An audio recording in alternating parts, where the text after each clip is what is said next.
diidaya inaad samayso weydo hadafkan. Number 1, positive pessimistic attitude. Adigoo leh aragti negative. Hadday aragtidaadu xun tahay adiga qaabkaad wax u arkaysaa hadduu xun yahay ma samaysan karaysid wax loo yaqaano hadafka. Marka waxa inoo diidaya inaan hadaf samaysano intaan fadhiisano dejino waxa inoo diidaya waxa yahay kow inakoo leh aragti xun. Pessimistic attitude. Aragti xun baa ku diidaysa. Number 2 waxa ku diidaya not knowing how to see the goal. Adigoon garanaynin qaabka loo samaysto hadafka. Kow waxa ku diidaya adigoo aragti xun labana maxaa ku diiday adoon garanaynin qaabkii loo samaysanay hadafka oo maxaan doonayaa hadafka si loo dejiyaa taas adoon garanaynin iyo adoo aragti xun labadaasba waxay ku diidayaan inaad samaysato hadaf. Saddexaad waxa weeye not knowing the importance of the goal. Adigoon garanaynin muhiimadda uu leeyahay waxa loo yaqaan hadafka. Marka saddexda arrimood kow adigoo aragti xun laba adoo garanay qaabka loo samaysto saddex adoo fahansanaynba muhiimadda uu leeyahay hadafku saddexda arrimood waxay ku diidayaan inaad samaysato hadafka.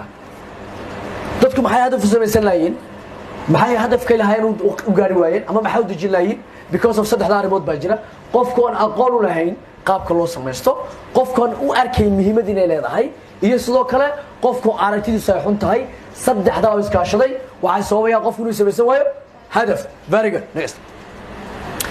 Haddaba markii la sameeyay cilmi baaris adduunka markii la sameeyay waxa la ogaaday dadka adduunka ku nool boqolkiiba 97 ma laha wax loo yaqaano hadaf ma laha boqolkiiba bisaway 97 dadka adduunka ku nool hadaf iyo cad ma laha boqolkiiba ma hadaf iskale only 3% saddex kamida dadka adduunka ku nool waxay leeyihiin hadaf boqolkiiba 79 dadka adduunka ku nool ma laha hadaf iyo ma laha. Haddaba nolol noocee ku nool yihiin. Very good.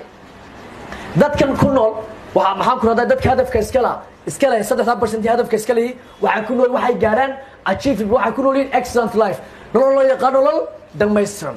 Laakiin 97 kale waxa ku nool yihiin no life iska caadi ordinary life nolol iska caadi qofkii inuu guri iska yeesho inaad gaari iska yeelato inaad ciyaal asaqad inaad biil iska yeesho lacag inaad hesho waxaas wax loo yaqaan ordinary life waa nolol iska caadi weey.